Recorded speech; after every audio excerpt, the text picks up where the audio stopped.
Em algum momento, todo leitor da Bíblia acaba se deparando com essa pergunta: quem foi a esposa de Caim? Parece uma dúvida simples, até boba, mas não é. Ela tem intrigado estudiosos, gerado debates acalorados e até servido de munição para críticos da fé cristã. Afinal, se Deus criou apenas Adão e Eva, e deles vieram Caim e Abel, de onde surgiu a mulher com quem Caim se casou? Se não havia mais ninguém no mundo, isso não soa como uma incoerência? Muitos cristãos, ao se depararem com essa questão, sentem um desconforto. Alguns tentam ignorar o assunto, outros respondem com base em suposições, e há quem até questione a veracidade do relato bíblico por causa disso. A dúvida parece simples, mas toca num ponto sensível: a confiabilidade da Bíblia. Só que aqui vai um alerta. Essa pergunta tem resposta, e ela não exige malabarismo teológico nem teorias mirabolantes. O problema é que a maioria das pessoas lê os primeiros capítulos de Gênesis com pressa, sem prestar atenção nos detalhes que estão ali, de forma sutil, mas clara. Antes de tirar conclusões precipitadas ou cair na armadilha da dúvida, precisamos entender o que o texto realmente está dizendo e o que ele não está. A resposta para o enigma da esposa de Caim não apenas faz sentido, ela revela algo muito maior sobre os planos de Deus, a natureza da humanidade e a forma como a Bíblia foi escrita. Nos próximos minutos, você vai ver que essa história é muito mais profunda do que parece. Antes de avançarmos a história, contribua conosco se inscrevendo no canal, curtindo, deixando sua opinião e compartilhando o vídeo.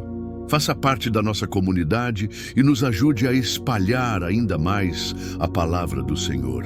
Bom, para entendermos quem foi a esposa de Caim, precisamos fazer algo simples, mas que poucos fazem: ler com atenção. Em Gênesis 4:17 diz: "E conheceu Caim a sua mulher, e ela concebeu e deu à luz a Enoque." Esse versículo é direto, mas também é enigmático. Ele não explica de onde essa mulher veio, nem diz seu nome, apenas menciona que ela já estava ali. Isso deixa uma lacuna, e é aí que muitos começam a questionar. Mas antes de criarmos teorias ou dizer que há um erro na Bíblia, a pergunta correta seria: será que o texto já não deixou pistas suficientes antes disso? Em Gênesis 5:4, por exemplo, a Bíblia afirma que Adão gerou filhos e filhas. Isso é importantíssimo. Muita gente pensa que Adão e Eva só tiveram 3 filhos: Caim, Abel e Sete. Mas o texto é claro. Eles tiveram muitos outros filhos, tanto homens quanto mulheres. Só que esses outros nomes não são citados porque a Bíblia, especialmente em Gênesis, não tinha o objetivo de registrar toda a genealogia, mas sim destacar os personagens principais da história da redenção. E naquele momento, o foco era Caim e Abel. O restante da descendência de Adão é mencionada de forma mais resumida. Então, quando Caim se casa, não há nenhum enigma oculto nem falha no texto bíblico. Ele simplesmente tomou por esposa uma de suas irmãs, ou talvez uma sobrinha, filha de outro descendente direto de Adão. Por mais estranho que isso soe hoje, era algo necessário nos primeiros passos da humanidade. Mas isso levanta outra pergunta importante: como Deus via esse tipo de união nos tempos antigos? E por que mais tarde ela foi proibida? Quando olhamos para a Bíblia com os olhos de hoje, é fácil sentir desconforto ao pensar em irmãos se casando. Afinal, isso vai contra leis morais e biológicas estabelecidas. Mas precisamos lembrar de uma coisa essencial: nem tudo o que nos parece estranho hoje era errado no começo da criação. Naquele momento, a terra estava apenas começando a ser povoada. Adão e Eva foram os primeiros seres humanos. Logo, os primeiros filhos deles precisavam se unir entre si para que a humanidade pudesse crescer. Isso não era uma falha no plano de Deus, era parte dele. Deus permitiu que, por um tempo, essas uniões acontecessem porque não havia alternativa. E mais importante, porque os efeitos negativos da consanguinidade que conhecemos hoje ainda não eram um risco tão alto. O pecado ainda não havia corrompido tão profundamente a genética humana. Os corpos eram mais puros, menos afetados por mutações e doenças hereditárias. Com o passar dos séculos, à medida que o pecado foi se acumulando, o DNA humano começou a sofrer os efeitos dessa deterioração. E aí, Deus estabeleceu leis mais rígidas, como vemos em Levítico 18, onde ele proíbe a união entre parentes próximos. Ou seja, o que hoje seria considerado incesto, no início era uma necessidade, uma exceção em um momento muito específico da história da humanidade. Isso não contradiz a santidade de Deus, mas revela sua sabedoria em conduzir cada fase da história com perfeição. Agora que entendemos por que isso foi permitido, surge outra dúvida. Se a esposa de Caim era uma irmã ou parente próxima, por que a Bíblia não menciona isso diretamente? Essa é uma das perguntas mais comuns e legítimas quando estudamos o relato de Gênesis. A resposta está na forma como a Bíblia foi escrita e no que realmente era importante destacar naquele momento. Gênesis não é um diário pessoal, nem uma biografia de cada personagem. É um livro com propósitos espirituais muito específicos. O foco não está em registrar todos os detalhes da vida de cada pessoa, mas sim em apresentar o plano de Deus para a humanidade. Por isso, o autor não se preocupa em listar os nomes de todas as filhas de Adão e Eva, por exemplo, mesmo que elas tenham existido. O texto apenas diz, em Gênesis 5:4, que Adão gerou filhos e filhas. Isso já indica que havia outras pessoas na família, mesmo que seus nomes não tenham sido registrados.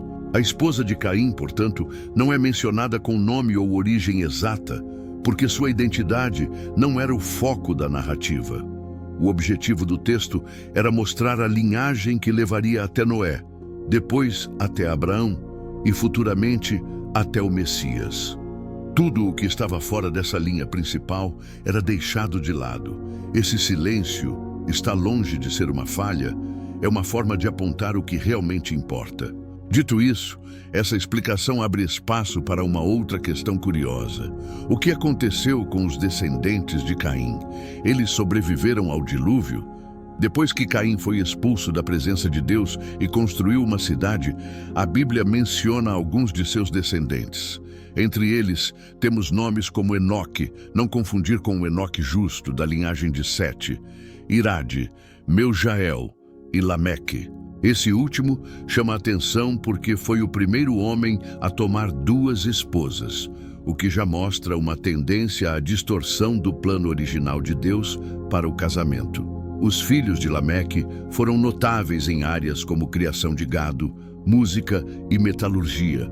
Isso mostra que os descendentes de Caim não eram bárbaros ou primitivos. Pelo contrário, desenvolveram avanços culturais e tecnológicos. No entanto, tudo isso aconteceu à margem da presença de Deus. É importante entender que a Bíblia começa a traçar uma distinção clara entre dois grupos: a linhagem piedosa de Sete e a linhagem mundana de Caim. Essa divisão não é apenas genealógica, mas espiritual. Enquanto os descendentes de Sete invocavam o nome do Senhor, os de Caim se afastavam cada vez mais dele. Mas então vem o dilúvio, e com ele a pergunta: os descendentes de Caim sobreviveram? A resposta é não. A linhagem de Caim foi completamente destruída com o dilúvio, porque nenhum dos seus descendentes estava na arca. Apenas Noé e sua família, que vinham da linhagem de Sete, foram poupados. A história de Caim termina sem redenção, mas ela nos deixa uma pergunta profunda. Por que Deus preservou apenas a linhagem de Sete? E o que isso revela sobre o plano de salvação? A história de Caim não é apenas sobre o primeiro homicídio da história. É sobre o que acontece com o coração humano quando decide viver longe de Deus. Caim tentou construir uma vida, uma cidade, uma descendência, tudo sem Deus. Ele era um homem marcado, vagando pelo mundo com a culpa estampada na alma e o orgulho preso ao peito. Mas enquanto a linhagem de Caim se perdia em seus próprios caminhos, Deus preservava silenciosamente uma linhagem fiel, a de Sete. E foi por meio dela que nasceu Noé, depois Abraão, Davi, até chegar a Jesus Cristo. Isso nos mostra algo profundo. Deus nunca deixa de cumprir seus propósitos, mesmo quando o mundo inteiro parece seguir na direção oposta. O plano da salvação não foi interrompido pelo pecado de Caim, porque Deus sempre encontra um caminho entre os corações que ainda o buscam. Por fim, deixo aqui uma reflexão importante. O que você tem construído? Uma vida como a de Caim, independente, marcada, mas vazia de Deus?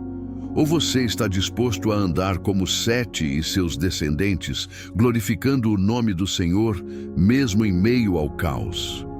Se esse vídeo te fez refletir, curta e compartilhe com alguém que também precisa entender o quanto a Bíblia é atual e profunda.